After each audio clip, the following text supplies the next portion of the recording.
You've just tuned into That Really Swell Podcast. The voice of all things themed entertainment.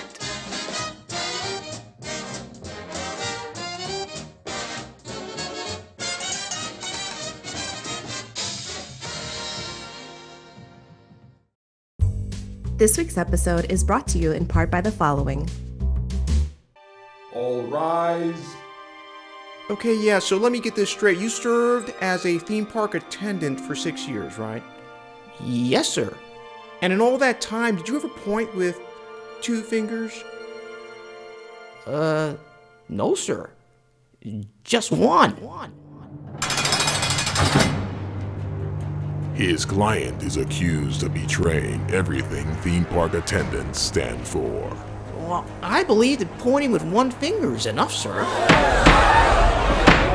You need to point better! And now he must work his fingers to the bone defending him. How does a man who worked for half a decade at a theme park get away with pointing with just one finger? He doesn't. He was told to use one finger, and then they covered it up. But behind all the finger pointing, the truth may lie right under his thumb. Gentlemen, they know too much. This is my theme park. Make sure they point the fingers away from me. I want this case buried. In the heart of the nation's tourist capital, in a courtroom of mostly public opinion, one lawyer will stop at nothing to free his client and make his case in point. Your Honor, yeah, it doesn't take 2 fingers to point, but it does take 2 eyes to see the truth. Coming soon, this film is not yet rated.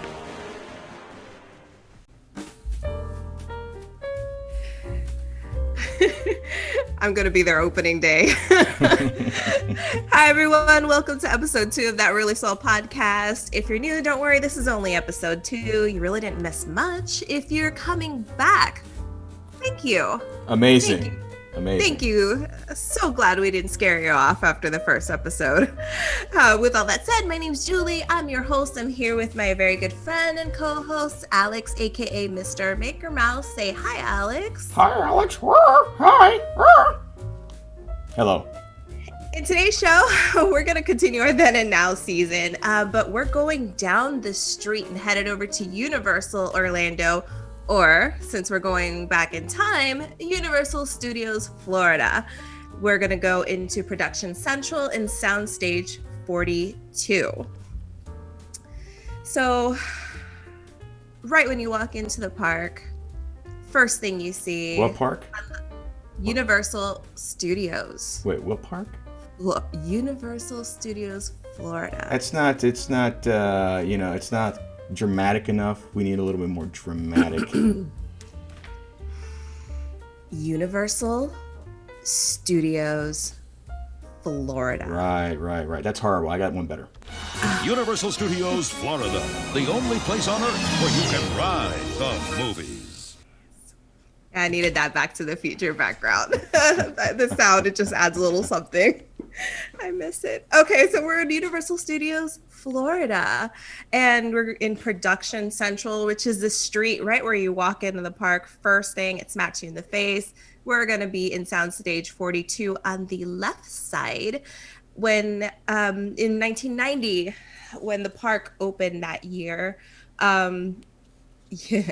so Soundstage 42 had a couple different residents. Since we're going way back when, we're going to start with the very first resident of Soundstage 42, which would be the Funtastic World of Hanna-Barbera. Hanna-Barbera. Who's Hanna-Barbera? Well, that's the reason it's not around anymore. Is that a lady? Oh, gosh. When I was a kid, I always thought it was a lady. Real, this one lady, yeah, Hannah. Hannah. First name Hannah, last name Barbera. Yeah. So when there was some cartoon I was obsessed with, and they took over production for the cartoon, and I didn't like their animation style for the cartoon. So every time I saw it, I'm like, it's just Hanna-Barbera. You had no idea it was 2 people that were working on it? Not a clue. Well, Universal Studios Florida, as it was named at the time, the early design, the concept of the theme park was to put guests in the center of the action of film and television. So Soundstage number 42 is the Fantastic World of Hanna-Barbera. You got to go in the cartoons. Hanna-Barbera cartoons, there was a bunch of different universes. We had Yogi Bear, the Jetsons, Huckleberry Hound, the Flintstones, Scooby-Doo. Am I missing anybody? Tons. Well, I mean, those are some that were in the actual ride. Yeah. So they're kind of fresh in my mind and on the notes I have in front of me. So, But there's so many. There's so many there's Hanna-Barbera so many productions. more. In that time, they were very relevant. And so the Fantastic World of Hanna-Barbera was a thing in Soundstage 42. For those of you that have never ridden on it before, we'll go over basically what it was. Which, by the way, it's a shame. If I could... What, that people don't know? If I were a billionaire, I'd make a time machine and I'd take us all back in time so we can ride it. I'm so sorry for you. If you were a billionaire, just create the original park again. There are so many attractions that need to be brought back. Look, I don't need your logic about the time and effort just and the science. rebuilding. It would take more money to create a new time machine. Let me have my time machine. Okay, have your time machine. Besides, it's licensing. I don't want to deal with all that. I'll just go back in time. Then I have to buy all the characters. That's a lot. But easier. you know what? It was really fun. Now that you mentioned, it's just Soundstage 42 in general. You know, it went through a couple of different iterations, but it's the first soundstage you come across. It's right there down the Main Street. It's not Production Main Street. Central. Main Street. Production Central. Production Central. Yes. Production Central. Territory. Production Central. No, it was great. It was great to see that. Having never seen a soundstage before, when you first go to that park and you see this big, giant, massive building and the colors and all that, it's really cool. It's a cool experience. Yeah, and we're probably dating ourselves here, but at the time, I was a youth, and actually, I was very much a kid, and just seeing all the bright colors mixed in with the, because they kept it. It looked on the outside. If you look on the sides of the building, you would see the text Soundstage 42 right there printed on it. Yeah. So you saw it, you kind of felt like you were getting a backstage look at, a studio in a sense. Yeah. And then on, you had all the theming on the outside for the actual ride, which was kind of cool. So this was a Hanna-Barbera attraction, and it was a, not to anybody's surprise, but it was a attraction with a giant screen. It was a 2D and 3D, was it? Yep. It's a mixture of 2D animation and 3D animation. The characters were all in 2D, traditional, to keep their style and not deviate from it. And then the environments, the vehicles, and all that were in 3D animation. So upon entering the actual so right when you get out of the outside queue, you go into the first showroom, pre-show, all that jazz, and you get a kind of an idea of what the storyline is. Basically, Elroy Jetson, a Hanna-Barbera character, for those who don't know, he is kidnapped, and we have to save him. He's kidnapped from by Dick Dastardly and Muttley. Those are the villains of the story. What I found interesting, I did not know this, that the whole purpose of that ride was to connect to the Jetsons movie that was coming out that year. I love that movie. I've never seen it. Oh my gosh, that movie is amazing. Yeah, I've got it. The soundtrack, the way they did the animation, it was for its time. Yeah, of course, it was one of my favorites. And I wasn't crazy about Hanna-Barbera, but I loved it. I never had a chance. I'll check it out. But I didn't know the ride was literally connected to that, and they knew that they were going to create a Hanna-Barbera multiverse, so to speak. They had the Jetsons, and then they had the live-action Flintstones, and then the live-action Scooby-Doo. They had it all planned out. They even set it in the ride, and that's why Dastardly was all ticked off and kidnapped Elroy. It was great. Yeah, it's I wish I'd known that. It was cool. It was, yeah, I know. We were just like, well, I was just there for like the fun of the actual ride. I had no idea these things were tying into all these features that were coming out. So that's kind of cool. So Hanna-Barbera, the Hanna-Barbera Enterprises was actually the first animation studio to produce cartoons exclusively for TV, which I had no idea. And that was, again, you don't know these things when you're a kid and you're just like enjoying what's around you and like, oh, look, that's bright and colorful and this ride moves. And it's like, now as I'm old, have a newfound appreciation for all these things, and they're not around anymore. Wasteful. So the ride, it was nowadays when you go on 3D rides, you're kind of like not by yourself, but in the ride vehicle by yourself with the screen in front of you. That's the majority of the 3D rides now currently. But this ride, it was a giant room, and then there were, I don't even know how many ride vehicles there were. There was a lot in this big room, and everybody got to experience it together at the same time. It was an auditorium, basically. Yeah, it was massive. And so you got to see all the cars around you, people in front of you, people in back of you, everybody experiencing the ride at the same time, and in front of this giant screen. And it was just amazing. I really, really liked it. For its time, I thought it was a fantastic ride. And I think it was 4x12, I think. The cars, I think it was 4x12. Like 4x3, excuse me. 4x3. I think there were 12 vehicles, I think. I could be wrong on that. I think there had to be more than that. It was a big room. I don't are you fact checking right now? I am.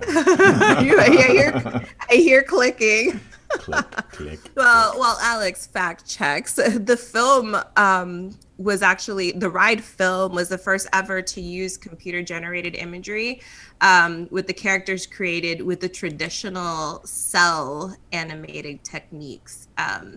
So that, I think that's why it looked kind of like, it was very unique when I remember riding on it. But of course, you're a kid, you can't really pinpoint why does this look different. But knowing that that's the technology that they used to create the movie, I thought that was pretty cool. So look, it says they had, so it was 8 riders per vehicle. Mm-hmm. Total or row? Per vehicle, 8 riders per vehicle. That's it? Yeah. So 2 rows, maybe? No. I'm just saying 8 people in each car. Okay. And then there were 2 rows. Yeah, that's what he said. Wait, hold on. What am I reading here? Riders per vehicle. 8 riders per vehicle, 4 per row. You were talking about the rows in the vehicle. Thought you were talking about the rows of the cars. Yeah. The vehicle. Like, how who's on first? Vehicle hold? Who's on first? This is where this is going to. All right, keep talking. I'm still looking for the number of vehicles. Okay. So, while Alex finds the number of vehicles, which is completely irrelevant at this time. I need to know. I was right, 12. I'll talk a little bit more 12. about the actual... It was 12. For each vehicle? 12 vehicles. Okay. 12 vehicles. So... 12 total. Math is hard. Math is complicated. What? Math is so hard. 12 vehicles. 12 vehicles. 8 guests per vehicle. 96 people altogether. Okay. That's a pretty good that's pretty good. Like to filter through almost 100 people. Yeah. Wow, look at that theater. I mean, it's amazing. It's so massive. But Love it. I think it felt massive because the vehicles also. We were small. Smaller. But I do remember the vehicles were pretty, they felt pretty big. Because if I recall correctly, where you sat, that part moved, but like the back didn't move, I think. So it made the vehicle look bigger. So once you sat in it, the motion simulator part would move and all that, but the butt of the car, the bumper at the end, wouldn't move. Yeah. So they looked really big. That's why I kept saying, what? 12 people per vehicle? No, 12 vehicles. No, what? 12 people? Because in my mind, the ride vehicle was huge. Yeah, so I thought that more people fit in each one. Hence the confusion. Also, I'm Julie. I don't get confused easily. So for the ride, the film, the storyline, we can't have a rocket ship without a captain. And our captain was smarter than the average bear. He is smarter than the average bear. Well, that's true. It was Yogi Bear was the captain. That isn't saying much. I say this, and I know, like, you know, a lot of people are like, who? Hi, it's your buddy, Yogi Bear. Yogi Bear that was terrible. And Boo Boo. That was really bad. I'm just gonna glaze over that. Yogi Bear. You know who does a worse Yogi Bear? A worse Yogi Bear? And I hope he's watching. Your hubby does a worse Yogi Bear. His impressions are spot on. No. His impressions, they never fail. Like his Yogi Bear is like amazing. A retired New York taxi cab driver who's on life support. His impressions are amazing, okay? So don't hate. You're just trying to keep the audience together. Yogi Bear and Boo Boo they were captain of the rocket ship, and they were gonna help us fly the rocket ship and save Elroy from Dick Dastardly and Muttley. So I think we mentioned it earlier before. This ride, the storyline, you go through the I hate calling it a multiverse because it's not Marvel. It's the multiverse. You go through the multiverse of Hanna-Barbera. That's right. So you get to see all the different, not all of them, but many of the different Hanna-Barbera universes that were relevant at the time. The rocket ship was powered by a giant rubber band. So in slingshot fashion, everybody was off. And that's how we got the rocket ship going. And it was so powerful, it shot us back in time. So the very first universe we went to was not only but Bedrock. So we got to see the lovable Flintstones in Bedrock. So basically you're just flying through these worlds, and the characters kind of make cameos when you're in each world. Actually, so some of the producers of the film have cameos in the actual film. They were animated into the movie. Oh, really? Yeah. I did not know that. You know, what bugged me about that? I loved it. Don't get me wrong. But what bugged me about Bedrock was we're flying through. We fly past Fred. We almost hit him. He's on the big giant dinosaur working. We fly past him. He jumps and gets scared. We fly down the street. We've gone now maybe 2 miles or 3 miles out into the streets of Bedrock. And he's in the car with Barney. How in the world did he get there? Questions. All right. Listen. All right. They don't drive their cars. Their cars are powered by feet. Foot power. So foot power, you don't know how fast that foot power is back then, okay? It could be faster than the slingshotted rocket ship for all you know. So right. He could have gotten from his dinosaur to the car, picked up his best friend in like minutes, and you wouldn't even know. Wow, you sit down and contemplate a lot of weird stuff, don't you? I mean, don't ask questions. So starting in Bedrock, because the force of the slingshot was so powerful, we went back in time.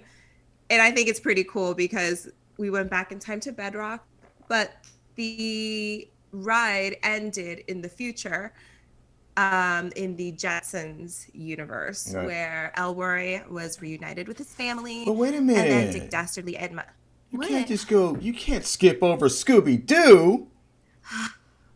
Did like that universe though. I That's loved awesome. going in that haunted mansion. Yeah, the Scooby-Doo. In the Scooby-Doo universe, you meet up with the Mystery Machine, Yeah.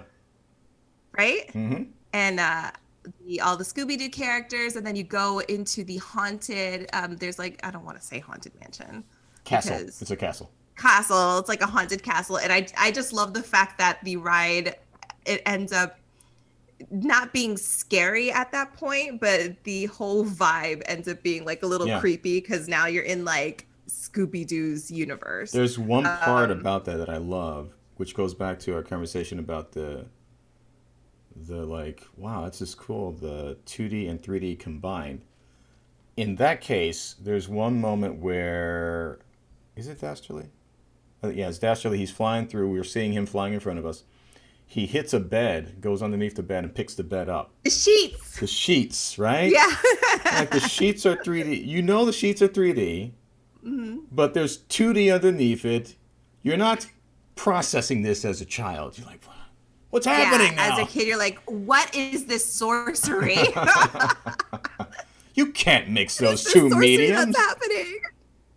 Yeah, that was the Scooby-Doo universe was one of my favorites because I think the part that sticks out to me was the traveling through the castle hallways, Yeah. being that the hallways were so it just, you get like basically really into the story Yeah. and you forget that you're in this giant room, but Yeah. you feel confined because you're traveling through the hallways and Yeah. it's like 3D, and it's just the way they did the animation on the film is just, I have a better appreciation for it now. Yeah, I knew I liked it as a kid, but I never knew why. yeah. But now I know why, and it kind of like all ties together. Let's talk. So yeah, Elroy, Yeah. No. spoilers, he gets reunited with his family. Dick Dastardly and Muttley go to jail. I cannot and stand that then dude. I was so happy at the end. Why would you Dick Dastardly? he kidnapped that What a kid? villain. Yeah, but he kidnaps the He's- kid. Elroy is literally begging for his father to help him. No, that was so sad, and we couldn't help him. And like he reaches out, and I'm like, I'm sorry, I can't grab you. You're in animation. Dad, help me. Dad. And I'm like, Oh, this is breaks wrong. my heart every time. But he was reunited with his family, and it was beautiful. And then, but the best part, not the best part, but one of the awesome parts is that when the ride was over, like the fun wasn't over, because if you're a kid, you know, you're like, okay, well, that was it, that's done. But the next room was actually an interactive play area Yeah. when you exit. And you can spend as much time as you want there. You're Yep. in, they had like interactive, there was like a piano on the floor where we could press it with your feet, and then it was like an organ of birds Yeah. in bedrock, and then you would press it and the birds would kind of like squawk depending on how you would play the piano. And they had like, So each bird was attached to a key. yeah, And every time each you bird press was the attached key- to a key, right?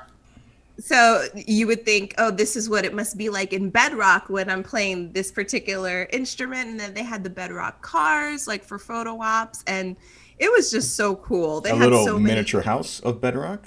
Oh yeah, It's probably the Well, house, we keep saying bedrock, but it's most likely the Flintstones. It's Flintstones, their car, Yeah. their house. right? It was just so cool to They had a be in that area. lot. They had a lot in there. Then they had, well, basically, they were kind of trying, sort of teaching you animation. So there was an Mm-hmm. interactive screen where you can color in the characters. There was an area for sound where you could add sound to the cartoons. Yeah. Cartoon sounds, by the way. There was a lot, like the little like boink, like little weird cartoon sounds. I call that area the shut up area. 'Cause Why? Because you can't hear? No. Like, because people are so loud? No, because Why? when you get out of the ride as a kid and you think it's done, you're like, shut up! There's more! It was always more. There's more. It was really, really cool. And then yeah, so That, of course, like everything else, didn't last. Attendance started going down. The hype for the attraction, it just started dwindling. Guests were not really interested because as time went on, the relevance of it just, they were like, what's Hanna-Barbera? Who's Hanna-Barbera? What are these cartoons? They had no idea. Yeah, who are the Flintstones? Right. And it's weird because you'd think, oh, I'm in this theme park. There's an attraction right there. Let me just go to it. I guess guests were not really intrigued because they had no idea who these people were. So, the that is weird. attendance. That is weird, isn't it? You would think, oh, this is here. Let me go to it. I'm in the gate. But I paid sometimes $100. Yeah. sometimes I think that's just a big excuse, and theme parks just want to change. They just want to change, which is fine. It's good, of course. You have to do that, but sometimes it's too much of an excuse. Because right now, as we speak, there's multiple theme parks throughout the world for Warner Brothers and their properties. Who knows who Yosemite Sam and Daffy Duck are? But like Six Flags is doing just fine. Yeah. And, so I don't know. That was the reasoning behind it. That was the reason the decision was made in 1998 to replace the Hanna-Barbera attraction. Universal did not renew their contract with Hanna-Barbera because of this reasoning, whether it is accurate or not. And so the ride, the wonderful ride closed down. It closed in October 2002. Yeah. The next resident of Soundstage 42 was Jimmy Neutron's. It was Jimmy Neutron's Nicktoon Blast. Yeah. And that was open in April of 2003. So just a year after Hanna-Barbera closed. I didn't like Jimmy Neutron. The ride was basically the same ride. Like it was a simulator in front of a screen. You had 12 cars, we decided. It was the same concept, but the show was just lackluster. I can see you have no enthusiasm when you went into it. I got to talk about Neutron. I just got to do it. Let's bring back the enthusiasm. All right. It was fine. So, it was fine. Jimmy Neutron, I just thought he was so vanilla, just boring. Jimmy Neutron. It's interesting though. Too much hairspray. I guess it makes sense that they use Neutron because science and rockets and travel and all that. Mm-hmm. You would sort of think when you sit back and think about it, they'd use SpongeBob because he'd been huge forever. Okay, you're ahead of me. You're ahead of me. We'll get there. We'll get back to that. Let's put a pin in that right now. But so Jimmy Neutron was the new host for this ride. So basically the ride got a little facelift. They took all the Hanna-Barbera stuff down, replaced it with Jimmy Neutron stuff. And in this new, the show that they created for the ride, and just like, the Hanna-Barbera went through their multiverse, we were now going into the multiverse of Nicktoons, which at the time was very popular.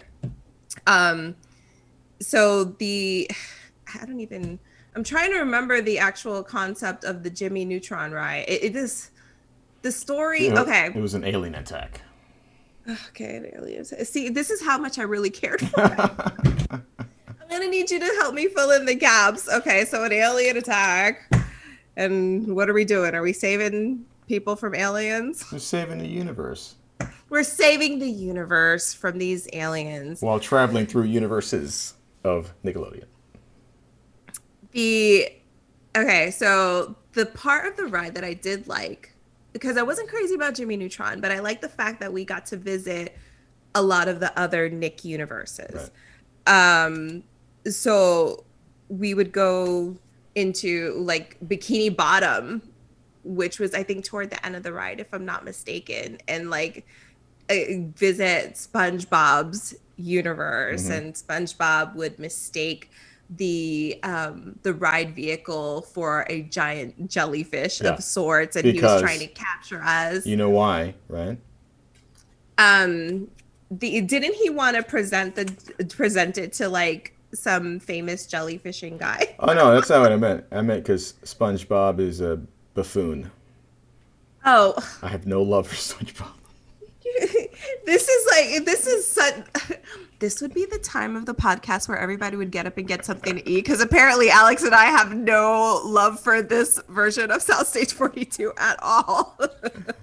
They should have made the whole ride about that whole section about Squidward. That's what they should have made. Okay, it's only because you can relate to Squidward. Totally. SpongeBob, he's not a buffoon. He's misunderstood. SpongeBob is misunderstood. But anyway, so you got to visit all these different universes in the Nickelodeon universe, like Rugrats, Fairly Odd Parents, SpongeBob, Rocket Power. Rocket Power. Rocket Power.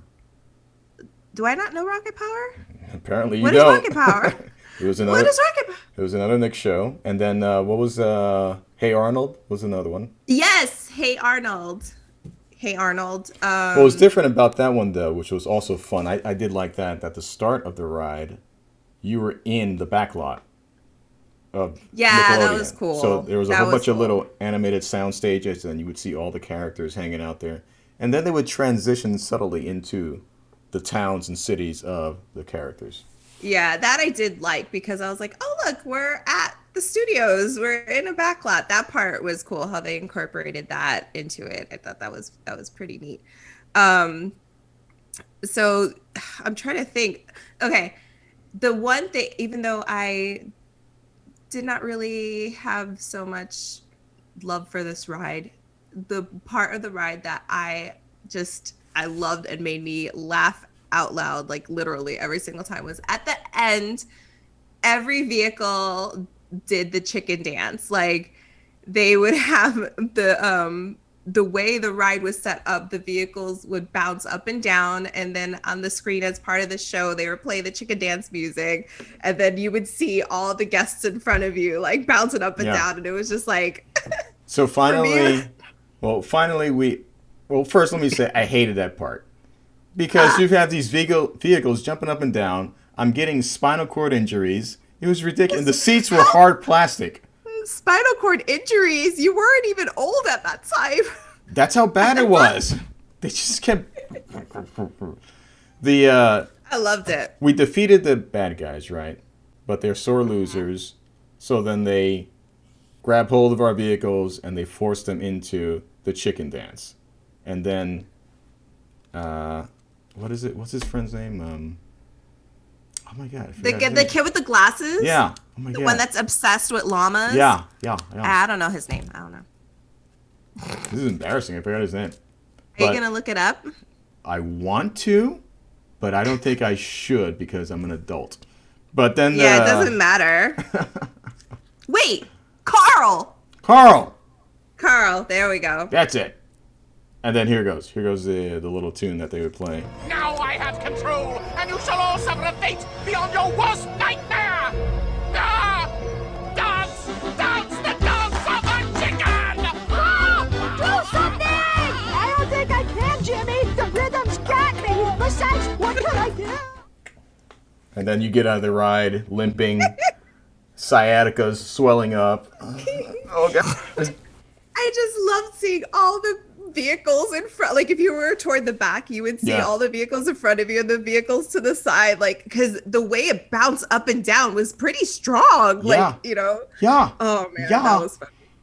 Kids hitting their head on the vehicle in the front. Oh, my teeth! Oh, it was terrible. It was my favorite. I loved that part. Was what made the ride worth it for me. That's all you waited for. That's all I waited for. That's all I wanted. That's all I wanted. So once everybody did the chicken dance, you exited into the next room, which, as we described earlier, was the interactive Bedrock area for when it was the Hanna-Barbera attraction. Yeah. But now it was an interactive game area, Nickelodeon style. And they had like Nick exhibits and things like that. So they kept the interactive area. It's just now. But it was a little less. Little less. Little less. There was some stuff they could have. It wasn't as involved as the Bedrock one. It was a little lackluster, but it was a little wink and a hint and a sign of things to come. Yeah. Without even realizing it. So, but I mean, you could still, it was still a place where kids can keep busy for a while. It just wasn't as exciting as the Hanna-Barbera. It wasn't as immersive. It wasn't. And that is that is not a nostalgic opinion. That is an honest, factual opinion. There was more to do in the previous version. Right. And so to touch on what you said before, like let's take out that pin that we put in earlier. So for the Jimmy Neutron attraction, again, just like Hanna-Barbera, after time, the attendance started dwindling down. And so I guess, I don't know if the theme park did research or asked guests or whatnot, but guest said that the Jimmy Neutron story was not as well executed as it could have been. And they actually would have preferred SpongeBob to host the attraction, which I totally understand, because I remember at that time when we were on the ride, I couldn't wait to visit Bikini Bottom and see SpongeBob and all the characters there. So SpongeBob probably had more of a fan base and was more relevant than Jimmy Neutron. Yeah. And, the people wanted SpongeBob, which, they didn't do. Yeah. Instead, they shut down the ride completely. Well, we Jimmy Neutron. could, but we already did, Nick, so we're shutting it down. And so Jimmy Neutron's Nicktoon Blast closed its doors in 2011. So, what was it? It wasn't even 10 years, right? What do we say, 2002? Yeah. Almost 10 years. Almost. And then they shut the doors. So Jimmy Neutron's Nicktoon Blast was a no more in 2011. If they would have put SpongeBob in there, I probably would have been more intrigued. If they had put SpongeBob in there, I think it still would have been on. To this day? Yeah. Well, kind of like Pirates, because it's endless. SpongeBob continues. He's still popular. Yeah. He's still at the top of the food chain. SpongeBob is still, even though Nick Studios is no longer in Universal Studios, and the Jimmy Neutron's Nicktoon Blast, it's no longer a Nickelodeon themed area. Universal kept the SpongeBob character, because I think they're in the parades that they have. Oh, yeah. And also SpongeBob has his own store, SpongeBob Store Pants. Mm-hmm. So SpongeBob is still like alive and well in the parks. But I guess they didn't find a reason to give him his own attraction, which is unfortunate, because I think SpongeBob would have done really well. Yeah, absolutely. I like SpongeBob. I love SpongeBob. And Alex can attest to this, because I made him see the SpongeBob movie when it came out.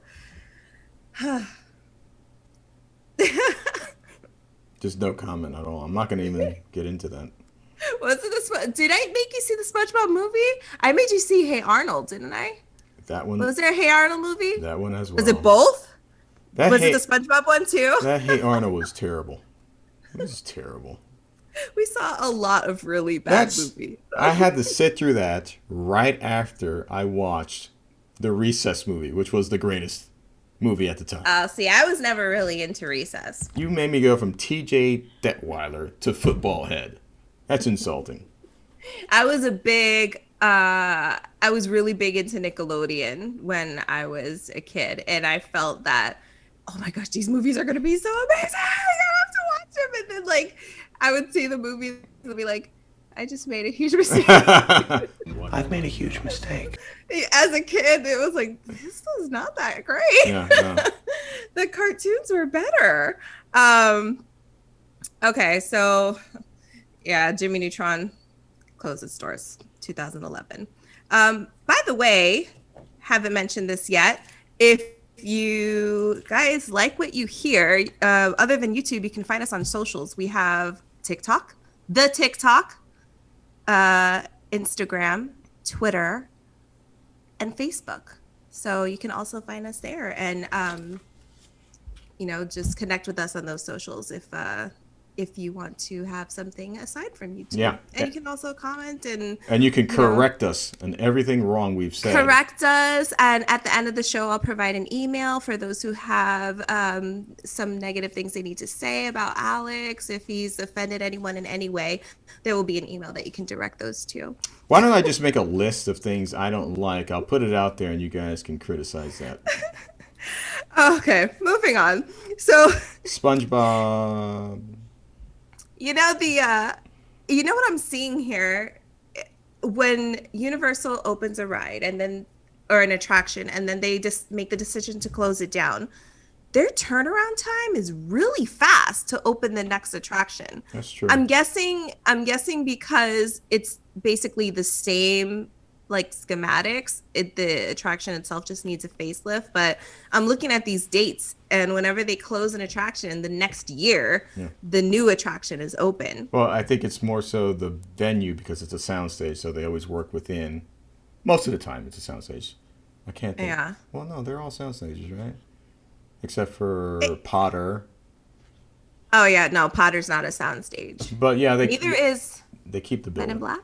Men in Black. No, Men in Black or Back to the Future. But yeah, they keep the same building. Unlike Disney, that sometimes they just build the whole thing from scratch all over again. Mm-hmm. Yeah, their turnaround time is really. They're also not stupid. So, for instance, the vehicles from the entire ride from Transformers is the same thing as Men in Black. Not Men in Black. Dang it. Same thing as Transformers. Transformers and Spider-Man are the same. Spider-Man, yeah. Same vehicles. Same they have the same track. The same path that they take. They just redress the whole thing. That's beneficial only in the way that, let's say, one could not go to Islands of Adventure, or when they did go to Islands of Adventure, they couldn't get on Spider-Man. Well, there is the same exact ride. It's a carbon copy, just different characters in Universal Studios.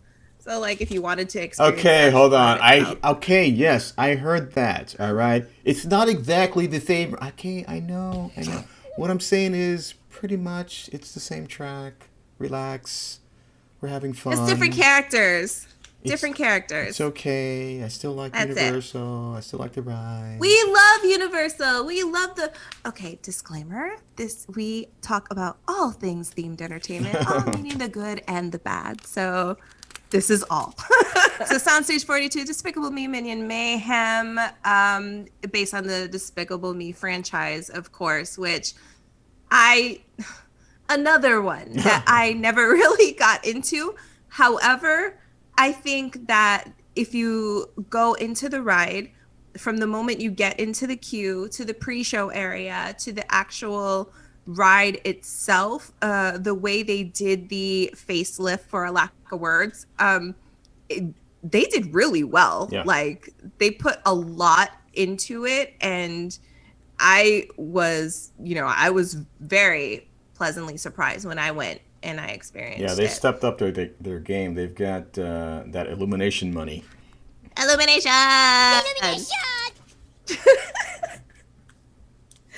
It looks, I mean, every time you say it, I'm gonna press the button every time you say it too. Despicable Me, Minion, Mayhem. I like it. I don't know. I could be just biased because since the park opening, I've experienced every single attraction that housed Soundstage 42, and my favorite will always be Hanna-Barbera. But I don't know. I'm not into the story of the Despicable Me, Minion, Mayhem. It just didn't like capture anything in me. I wasn't like engaged. I think the word... You haven't gone on it, right? No, but I do like the Minions. And I've seen... Okay. I'm aware of the ride and what's in it, but for me, I think they should just eliminate the humans in that world altogether. Just make it all about the Minions. If the Smurfs survived, why can't I just have a world of Minions? I saw the Minions movie, and I enjoyed that very much, and it was all about them. When the people come into it, I get bored. But you need Gru. You need, like, someone for the Minions to serve, though. No, it'd be hilarious just to see them throughout their entire existence always looking for someone to serve. And they find different people every time. Well, you said you didn't want the people in there. I know, but it still wouldn't be about them. It'd be about the Minions. So the people would just be just random characters. Afterthoughts. Extras. Don't need them. They'll just be extras. So I think the ride should have, my opinion, should have focused more on them. But I mean, you can't deny the numbers that movie brought in and the franchise brings in. So obviously they're still making them. They're still making Minions / Despicable Me movie. I mean, they're doing really, really well. So I don't see this. As of this airing, I mean, the rise of Gru is right around the corner. Yeah. Yeah, and the Minions is like, these characters are just, I don't know what it is. You know, people love them. I'll tell you what it is. This is what it is. Illumination! That's what it is. Anytime you hear that, you're just like, okay, I'm in. I don't know about this Minion thing. Illumination! Oh, okay. Okay, yeah. Ba-da-da! That sounds great.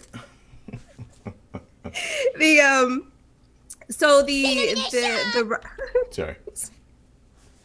The ride itself, in the ride, you have Gru, Margot, Edith, Agnes, and of course the Minions.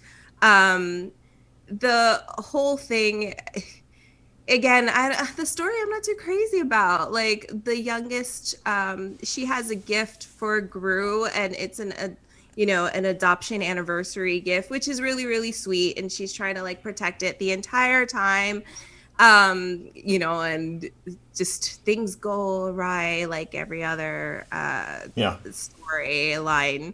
But it doesn't have anything, that was just engaging that and the only thing I have to compare it to is really the Hanna-Barbera one, which, that storyline, it's like, okay, gotta save Elroy, gotta reunite him with with his parents. It's like every subsequent attraction, just the ride itself, the story, it was like, nah, didn't really do anything for me. Even as I can't say I was really a kid when I went on it because it only came out 10 years ago. But I was just like, this is not, where is the part where you really get involved? Right. I wasn't immersed in the story. I don't know. It could just be me. Maybe other people are, but it's doing very well. The ride itself is fun. Yeah. I like the whole pre-show area is just gorgeous. Yeah. Like, you're inside Gru's I believe it's living room. And it's just amazing what they did with the space in there, and it's just really, really good. They did so much with the queue and the pre-show area. Having said that, when you exit the ride, everything we came to know from the previous attractions, the interactive play areas, and Alex said earlier before that the Nicktoons, Jimmy Neutron's Nicktoon Blast, the interactive area, like, they started, there was less and less offerings there. Right now in the Despicable Me, Minion Mayhem post ride area, I don't know what to call it, but it's basically a giant room where there's a big screen ahead of you, and you can kind of see everybody that's exiting the ride, and it's like a party atmosphere, like dark strobe lights, like confetti, everything on the screen. Yeah, on the screen it's like a party atmosphere. So basically they want you to join in the festivities, and then like, you know, you have like the two people that are exiting the ride that start dancing because they see themselves on the screen dancing and stuff like that. But that is the interactive. That's it. That's it. You don't dance, you're not interacting. So this is the fun part, not the fun part, because I've been having a blast, a Nicktoons blast this whole time. So I don't even have a sound bite for you. I don't even have. There was no sound. I paused and everything. No, there was. It's not deserving. This is just silence. I have some trivia questions. Oh, I good. have some trivia. Yeah, I see this being tradition now. So we have trivia for Alex. Can we not call it trivia? Let's call it. Now it's time to Pop quiz. Humiliate Alex. No, you might do good because you love Universal. So you never know. You might surprise yourself. No, I fail every quiz. Or not. I mean. Okay, so. I'm already sweating. Okay, let's see. First question. I am going to go to the first residence of Soundstage 42, Hanna-Barbera. Okay. For Hanna-Barbera. Chuck Norris. No. Sorry. And if you were paying attention to this podcast and not just, you know, doing whatever, looking up things on your computer, you would know the answer to this. Oh. If you remember. Well, then, no, I won't know. No, anything. you know this one. Okay. Where was the first, in Hanna-Barbera ride, where was the first stop out of all the cartoon worlds or universes or multiverses? What was the first stop that we went to? Nebraska. We literally just said this. It is not. Final Nebraska is answer. not in the Hanna-Barbera universe. Jeez. We went back in time because the power source of the rocket was a giant rubber band, and it slingshot us all the way back to Bedrock. Bedrock, Nebraska. Bedrock, Nebraska. Okay, I have a follow-up question for the Hanna-Barbera since you did so well on that one. Chicago. What brand? Brand. Okay. Sponsored. Brand. Right. What brand sponsored the Hanna-Barbera ride from 1990 to 2002? Kraft macaroni and cheese. I could really go for some box macaroni and cheese right now that you mentioned that, but no, it wasn't Kraft. You give up? Oh, one more? One more. Lego. Lego? Like Legos? No. Are you just saying anything that comes to your brain? I'm looking at things on my desk. No. You have Legos on your desk? You have mac and cheese? It's kind of old, but I do have mac and cheese on my desk. No. The answer is 7-Up. 7-Up sponsored the Hanna-Barbera ride from the opening till close. I did not know that. I don't even remember seeing that. And like in Disney, you know who's sponsoring a ride. Oh yeah. No. But really, 7-Up. I don't think they ever put that up. 7-Up sponsored them. Okay, so let's go to the next resident of Soundstage 42, Jimmy Neutron's Nicktoon Blast. So this one was kind of cool. Thank you, Your Honor. You're gonna use your brain for this. Okay. Ooh, that's a bad choice. So, in Jimmy Neutron's Nicktoon Blast, by the time the ride closed, okay, because remember they made a decision to close the ride down because of, you know, relevance, all that stuff. I'm also enjoying how slowly and condescending you're reading this, but please continue. I have to read it as if I'm reading it to a kindergartner. This is true. Mac and cheese and Legos are not going to be the answer to this one, okay? So, Play-Doh. by the time the ride closed, and the answer to this explains the whole relevancy aspect. Which two remaining characters in the Nicktoon universe were the only ones to be creating new shows at the time? Only two. Right. So think about the ride. Think about the Nicktoons characters Yeah. and the universes. Only 2 were actively having new shows come out. And that's probably why they closed it down. Could you go back to the word relevance? What does that mean? At the time, I don't know how to explain relevant. What it means, and that's what matters, okay? Why are you asking these questions? All right, here are my 2 answers.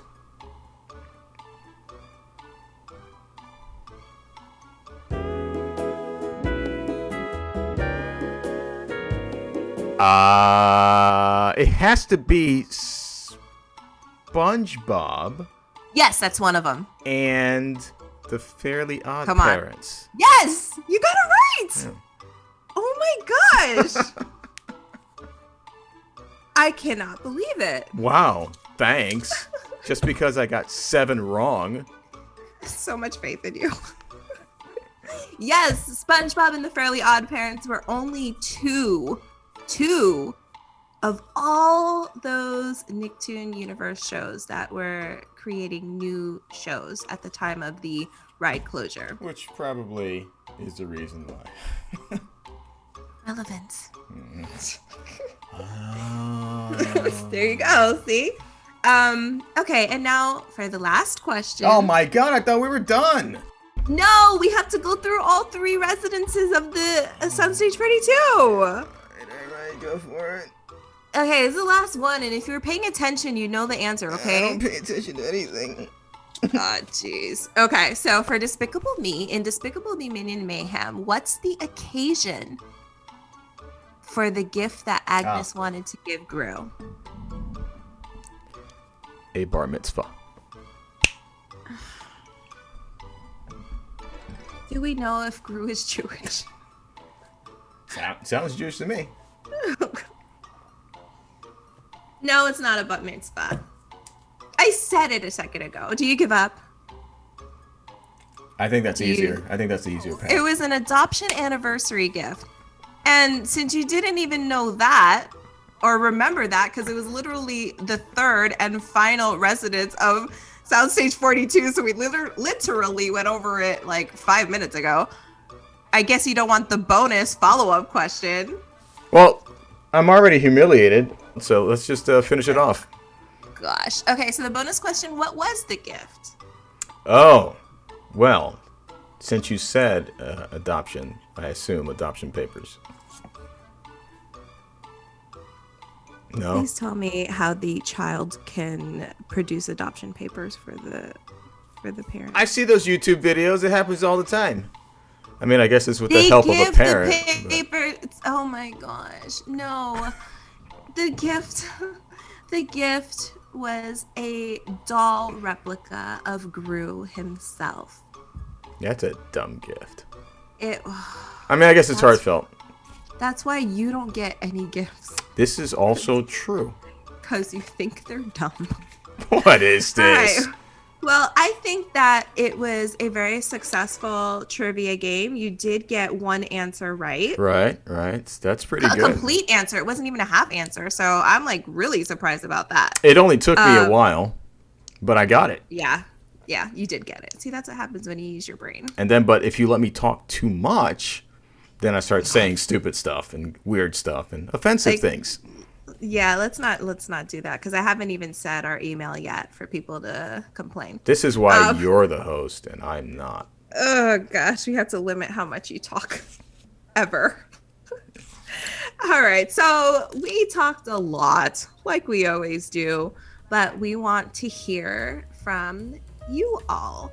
So if you've experienced any of the attractions, Hanna-Barbera, Jimmy Neutron, or Despicable Me, if you haven't experienced any, if you want to experience any of them, we want to hear from you. If you have anything to say about the show at all, please let it be positive. We want to hear from you. If you have any complaints about anything Alex said, specifically what Alex has said. Specifically, any complaints about what Alex said, or if you want to leave positive feedback or show ideas, right? For the future, we can always do that. You can email us at that. What? I'm thinking they're also going to send us ideas on new host. Ah. We like Julie, but I think you could do better. You could do better than Alex. Oh, goodness. You can email us at thatreallyswellpodcast@gmail.com. And of course, like always, since you're watching this on YouTube, if you like it, we would love for you to subscribe, hit the notification bell so you don't miss when we do come back and upload another video. Ding. And leave us comments, and we'll try to respond to comments on the next show. So we want to hear from you. You can help us grow and all that good stuff. We appreciate you. You can help the show grow. You can help me grow in character as well. In character, and he needs a lot of growth. So with the more subscribers we get, he will grow and blossom into a caring, heartfelt human being that I know he can be. It's a lot. But thank you for joining us. We hope you had fun. I had fun. I don't know if Alex had fun. Oh, I had fun. Oh, that's his fun face. Had fun. So again, thanks for tuning in, and remember, whatever you do it swell. Illumination! Illumination! Illumination!